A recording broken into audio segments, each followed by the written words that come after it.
Hi, I'm Nikki at Sacksteder's Interiors, and I'd like to give you a little bit of information as far as small spaces on how to decorate for the holidays.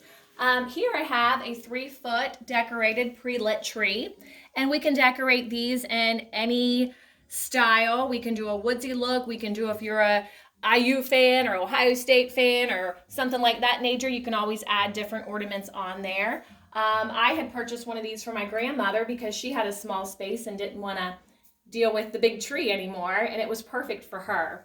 Or if you have a small apartment or something of that nature, or for your kids in college. This is a nice arrangement here, which is nice for a dining room table, an accent table.